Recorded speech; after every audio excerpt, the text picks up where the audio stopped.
ఈ మానసికంగా కుంగిపోవడం అనేది జబ్బు ఒకటే కాదు. వాళ్ళు దాన్ని ఒక విధంగా వాళ్ళు వేరే విధంగా కూడా తీసుకోవాలి. మనకి అందుబాటులో ఉన్న సర్వీసెస్ అనేవి చాలా ఉన్నాయి. గవర్నమెంట్ నుంచే కాదు, ప్రైవేట్ ఇన్స్టిట్యూషన్స్ కూడా చాలా వరకు హెల్ప్ అందిస్తున్నాయి అన్నమాట. సో ఇట్లా మనం చూసినట్లయితే గవర్నమెంట్ తరపున టెలిమానస్ అనేది ఒకటి ఉందన్నమాట. ఇది మెంటల్ హెల్త్ సర్వీసెస్ అందజేస్తుంది అనమాట.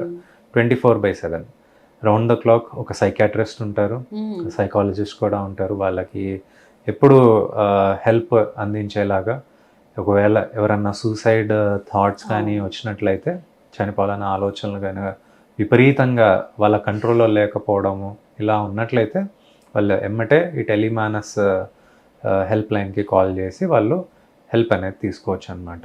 రైట్ టైంకి వాళ్ళకి కౌన్సిలింగ్ అనేది ఇవ్వగలుగుతారు. ఇదే కాకుండా వాళ్ళు ఒకవేళ సైకాట్రిస్ట్ని అంటే డైరెక్ట్గా అప్రోచ్ అయినా కూడా వాళ్ళకి రైట్ టైంలో మందులు అనేది ఇచ్చి వాళ్ళ ప్రాణాలను కూడా కాపాడచ్చు అనమాట. సో ఇట్లాంటి సందర్భాల్లో ఫ్యామిలీ కూడా తోడుండాలన్నమాట. ఫ్యామిలీ సైడ్ నుంచి కూడా ఫ్యామిలీ సపోర్ట్ ఒకవేళ లేకపోయినా కూడా వాళ్ళలో ఈ లోన్లీనెస్ అనేది పెరిగి నాకెవ్వరూ లేరు, నన్ను ఎవరు పట్టించుకునే వాళ్ళు లేరు, నేను ఒంటరిని, నేను ఒంటరి దాన్ని అని చాలామంది కూడా ఫీల్ అవుతుంటారు. సో ఇట్లాంటి సిచ్యువేషన్స్లో వాళ్ళకి వాళ్ళ మైండ్ ఎలా ప్రవర్తిస్తుందో వాళ్ళకే తెలియదు అన్నమాట. డైరెక్షన్స్ బట్టి అట్లా.